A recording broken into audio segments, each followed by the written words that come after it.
12:38. అప్పుడు శాస్త్రుల్లోనూ పరిసయ్యుల్లోనూ కొందరు, బోధకుడా, నీ వలన ఒక సూచక క్రియ చూడగోరుచున్నామని ఆయనతో చెప్పగా, ఆయన ఇట్లనెను, వ్యభిచారులైన చెడ్డపు తరము వారు సూచక క్రియను అడుగుచున్నారు. ప్రవక్త అయిన యోనాను. వ్యభిచారులైన చెడ్డ తరం. ఏ తరం? ఉట్టి చెడ్డ తరం కాదా? వ్యభిచారులైన, చెప్పాలమ్మా, మొత్తం చెప్పండి. ఏ తరం? పురుషులు చెప్పాలి. చెప్పండి జనిబాబు గారు. వ్యభిచారులైన చెడ్డ తరం. నాకు తెలిసి ఏ పరిచయుడు శాస్త్రి సమాజ మందిరాన్ని వదిలిపెట్టి ఎక్కడికి పోలా. ఎప్పుడు భక్తి అన్వేషణలోనే ఉన్నారు. కానీ వాళ్ళని ఏమన్నాడు? వ్యభిచారులు అన్నాడు. వ్యభిచారులైన చెడ్డతరం. నాకు అర్థం కాదు. వీళ్ళు వచ్చి రాగానే నువ్వు మాకు ఒక అద్భుతం చేయి అంటే చేస్తాడా ఆయన? అసలు చేస్తాడా? అసలు ఏమనుకుంటున్నారు వీళ్ళు? దేవుడు నీకు అట్లా కనపడుతున్నాడు, అద్భుతం చేయి అంటే చేస్తాడా?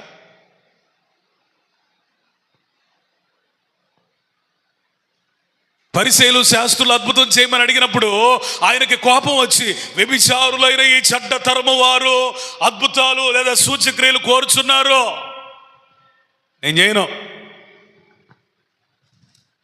నా వాక్యం అర్థం అవుతున్న వాళ్ళు గట్టిగా స్తోత్రం చెప్పండి.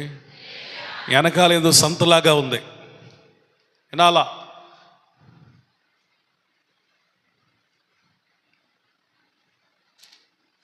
ఎవరికి పడితే వాళ్ళకి అద్భుతాలు చేయడు, చేసేవాడికే చేస్తాడు ఆయన. వాళ్ళకి కొన్ని లక్షణాలు ఉండాలి. నీకు అద్భుతం జరగాలంటే నీకు కొన్ని లక్షణాలు ఉండాలి. నీకు మేలు జరగాలంటే నీకు కొన్ని లక్షణాలు ఉండాలి. నీకు స్వస్థత రావాలంటే కొన్ని లక్షణాలు ఉండాలి. నీకు ఈ సంవత్సరం ఆశీర్వాదపు ద్వారాలు తెరవాలంటే కొన్ని లక్షణాలు నీలో ఉండాలి. స్తోత్రం చెప్పాలి గట్టిగా. ఎంతకి ప్రశ్న, వీళ్ళకి అద్భుతం చేశాడా లేదా? చేశాడా లేదా? చెప్పాలి. చేశాడా లేదా? చేయలా.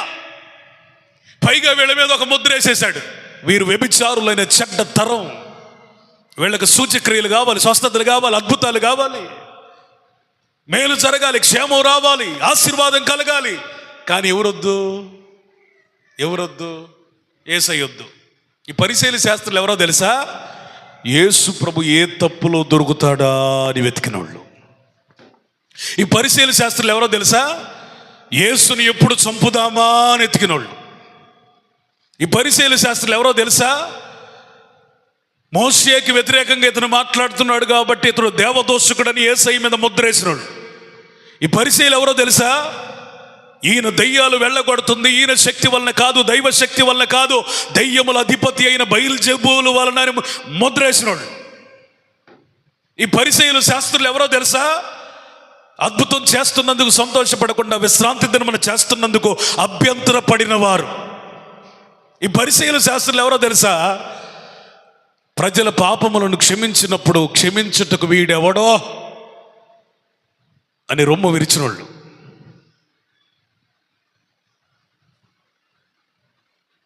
ఎట్లాంటి వాళ్ళకి అద్భుతాలు జరుగుతాయి. హలో విన్నారా? ఈ కైండ్ ఆఫ్ క్వాలిటీస్ ఉన్న ఎవరికి అద్భుతం జరగదు. వినాలి. పిల్లలు అల్లలు చేస్తున్నారనుకో, అమ్మా బయటికి వెళ్ళండి, సందడి చేయవాక. దేవునికి స్తోత్రం చెప్పండి, గట్టిగా చెప్పాలి. స్తోత్రం. ఇన్ని అవలక్షణాలున్నా వీళ్ళకి అద్భుతం ఎట్లా జరిగింది? ఒక్క మంచి క్వాలిటీ కూడా లేదు. ఏ రోజు యేసయ్యని ప్రేమగా పలకరించిన దాఖలాలు కూడా లేవు. ఒకవేళ మీలో ఎవరైనా పరిసయ్యులు శాస్త్రులు ఉన్నారా? మీరందరూ మంచివాళ్ళని నేను అనుకుంటున్నాను. ఎవరైనా పరిసయ్యులు శాస్త్రులు ఉన్నారా?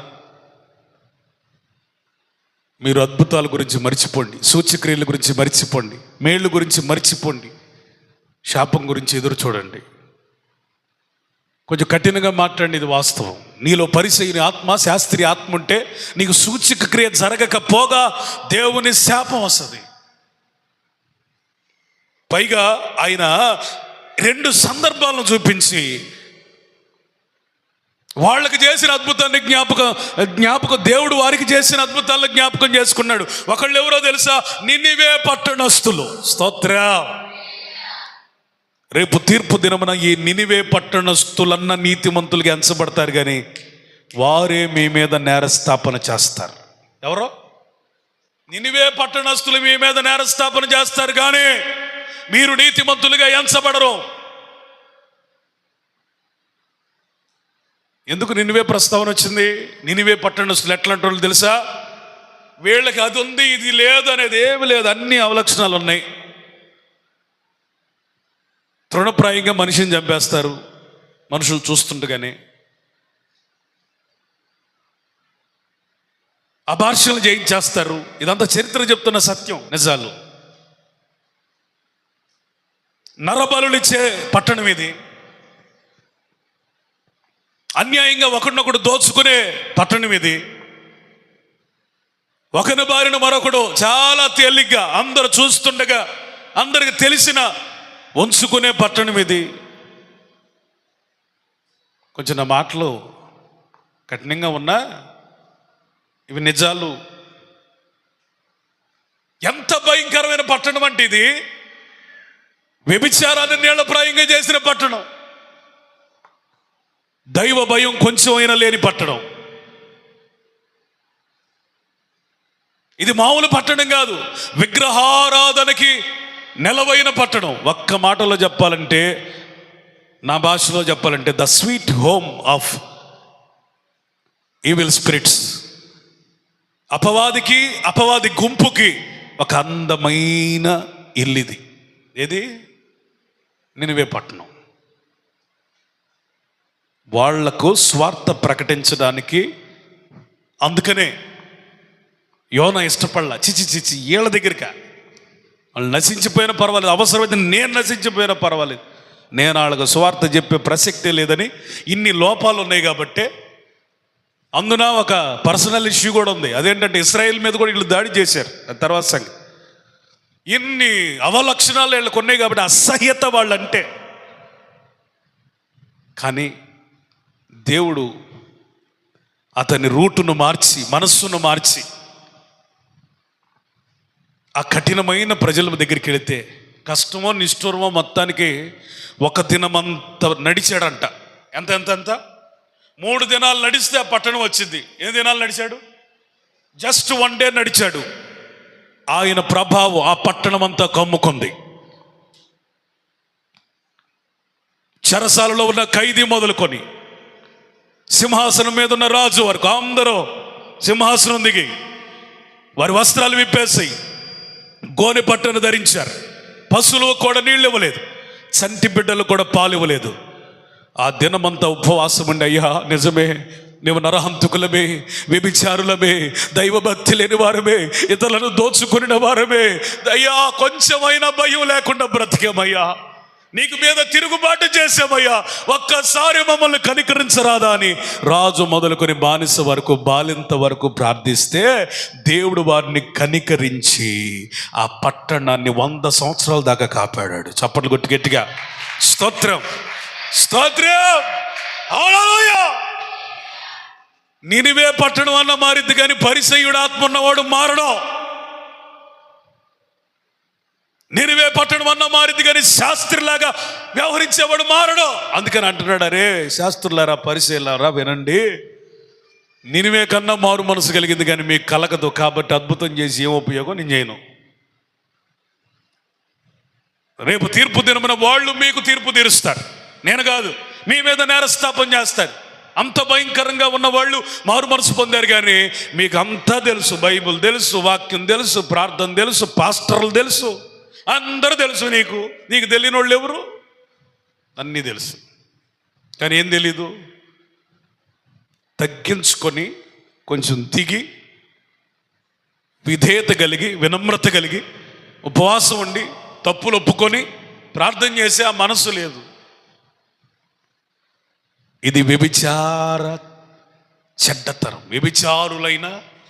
ఈ మాట నేను ఉదయకాలంలో మళ్ళీ ఒకసారి ధ్యానం చేస్తున్నప్పుడు నాకు అనిపించింది, వ్యభిచారులైనా మారుతారు కానీ, నా మాటేనండి, వ్యభిచారులు సర్వసాధారణంగా వ్యభిచారం చేసిన వాళ్ళని చులకం చూపు చూస్తారు సంఘంలో కానీ సమాజంలో కానీ. వ్యభిచారులైనా మారుతారు కానీ పరిసయ్యుని ఆత్మ, శాస్త్రి ఆత్మ ఉన్నవాడు మారడు.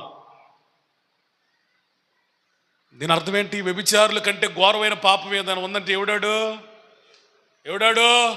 పరిసయ్యుడు. ఎవరాళ్ళు? శాస్త్రులు. ఈ వ్యభిచార తరానికి ఏది వ్యభిచారం అంటే? ఈ వ్యభిచారులను మారుస్తాడు దేవుడు. వీళ్ళని కనీసం మారమని కూడా చెప్పాల, ఎందుకంటే వాళ్ళు మారని ఆయనకు తెలుసు.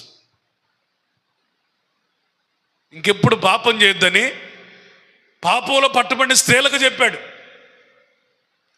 కానీ మీరు మారమని ఏ శాస్త్రికి, ఏ పరిసైడికి చెప్పలా. కారణం ఏంటంటే చెప్పిన వీళ్ళు మారరు. ఇలాంటి వ్యభిచారులైన చెడ్డ తరంలో మనం బ్రతుకుతున్నాం. అయితే నినివే పట్టణం అంత ఘోరమైన పాపం మన హృదయంలో ఉన్నా సరే, ఈరోజు నువ్వు లోబడితే నువ్వు బ్లెస్ అవుతావు అంతే. పరిసైన ఆత్మ పనిచేస్తూ ఉంటే ప్రభుని అడుగయ్యా, నేను లోపాలించే మనిషిగా ఉంటే నన్ను క్షమించండి. సహోదరుల మీద ద్వేషం పెట్టుకుంటే నన్ను క్షమించండి. నీతో సత్సంబంధం లేకుండా కేవలం స్వస్థతల కోసం, అద్భుతాల కోసం వెంబడించే గుంపులో ఉంటే నన్ను మన్నించండి. ప్రతిదానికి తప్పు పెట్టే నా నైజం ఈ రాత్రితో కాలిపోవాలని కోరుకోండి.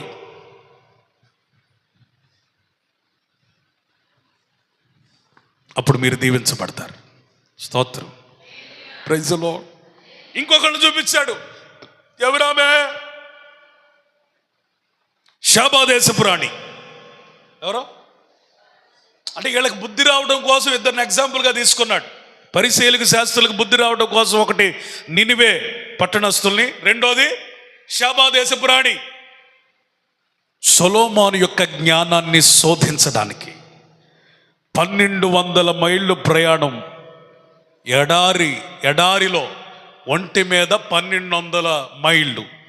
మైల్ అంటే 1.6 సంథింగ్ కిలోమీటర్, అంటే 1.5 కిలోమీటర్ కంటే ఎక్కువ. పొద్దున్న నేను దాన్ని క్యాలిక్యులేట్ చేస్తే దాదాపుగా 1900 కిలోమీటర్లు. అంత దూరం ఈమె సాధారణమైన వ్యక్తి కాదు. రాణయ్యుండి రాజు జ్ఞానాన్ని పరిశోధించడానికి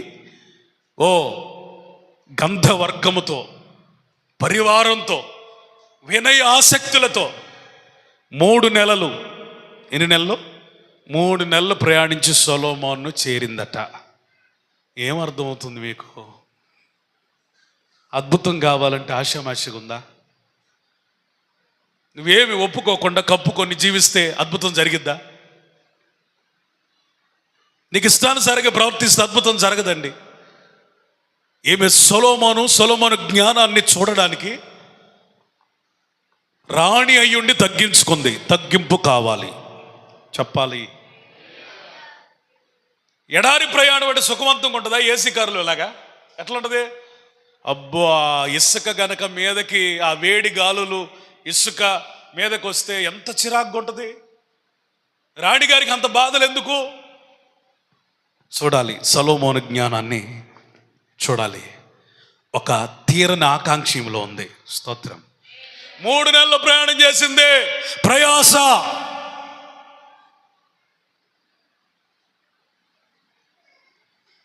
ఎంత ప్రయాణం చేసి అక్కడికి వెళ్ళి కానుకలు కూడా తీసుకెళ్ళింది.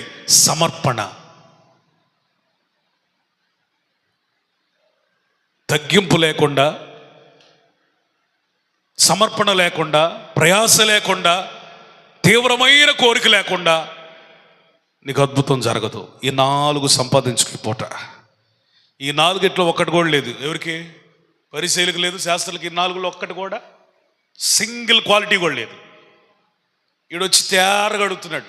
సైతాన్ గాడికి వీళ్ళకి ఏమైనా తేడా ఉందా? నీవే దేవుని కుమారుడు అయితే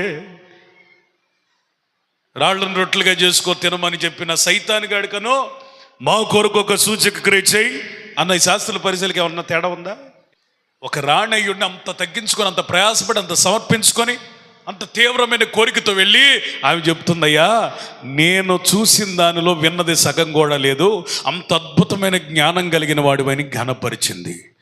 ఇప్పుడు ఆయన అంటున్నాడు, సొలొమోను కంటే గొప్పవాడు ఎక్కడున్నాడు? మరి నా దగ్గరకు వచ్చేటప్పుడు ఎట్లా రావాలరా? సొలొమోను దగ్గరికే అట్లా వెళ్ళిందే, మరి నా దగ్గరికి మీరు అట్లా రావాలా? ప్రయాస లేకుండా, సమర్పణ లేకుండా, పరిశుద్ధత లేకుండా, తీవ్రమైన కోరిక లేకుండా, ఏమీ లేకుండా తేరగా వచ్చి అద్భుతము చేయుమయ్యా నా జీవితంలో అంటే వచ్చిందా? అందుకే వాళ్ళిద్దరిని దృష్టించి చెప్పి, రేపు తీర్పు దినమున శాబాదేశపు రాణి మీ మీద నేరస్థాపన చేసింది. ఎందుకంటే రే, సొలొమోను చూడటానికి నేనంత ప్రయాసపడితే సొలొమోను కంటే గొప్పవాడు పరమజ్ఞానిని చూడటానికి మీరు ఎట్లా రావాలని ఈ తరం నుంచి మనం వేరై, నీకు ఏదైనా కావాలంటే నినివే పట్టణస్తుల జీవితం నుంచి ఒక పాఠం నేర్చుకో. నువ్వెంత పాపివి, ఆ విషయాలన్నీ కూడా దేవుని సన్నిధిలో వినయంగా ఒప్పుకో, ఉపవాసం చేయి. దేవుడు నిన్ను ఒక్క రోజులోనే రక్షించగలిగిన సమర్థుడు. సింగిల్ డే, ఎక్కువ టైం తీసుకోడు. ఎన్ని రోజులు? 40 రోజులు చేశారు నినివే వాళ్ళు. ప్రాయశ్చిత్తం చేసుకోవడానికి ఎన్ని రోజులు ప్రార్థన చేశారండి నినివే వాళ్ళు? ఒకే ఒక్క రోజు చేతులు ఎత్తారు, గోనె పట్ట ధరించారు, ఏడ్చారు, కన్నీరు విడిచారు. ఆ ఒక్క ప్రార్థన విని అంటాడు, వీళ్ళు నేను క్షమించేస్తున్నాను. స్తోత్రం. హల్లెలూయా, హల్లెలూయా, హల్లెలూయా. శాబాదేశపు రాణి నుంచి కూడా ఇవి 4 నేర్చుకోండి మీరు. 1, ఎట్టి విధముగానైనా నేను యేసయ్య ద్వారా అద్భుతం చూడాలి ఈ సంవత్సరం. ఆమేన్. ఎట్టి పరిస్థితుల్లో నేను ఆశీర్వదించబడాలి, అది నీ కోరిక ఉండాలి. 2, అనుకుంటే సరిపోదు, ఏం చేయాలా? నడుము గట్టుకొని ప్రయాసతో వెళ్ళిపోవాలి, ప్రయాసతో వెళ్ళిపోవాలి. 3, కానుకలు తీసుకెళ్ళినట్టుగా సమర్పణ కావాలి, సమర్పణ కావాలి. ఆమె రాణి అయినప్పటికీ మరొక రాజును చుట్టకెళ్ళిందా ఏంటంట చూసేది అని అనుకోలేదు. ఎందుకంటే తనకంటే గొప్పవాడని గౌరవించింది. దీన మనస్సు కావాలి. యేసయ్య దగ్గరికి వచ్చేటప్పుడు ఎట్లా ఉండాలి? దీన మనస్సు కావాలి. దాని ద్వారా నువ్వు కార్యాలు చూస్తావు. దేవునికి స్తోత్రం.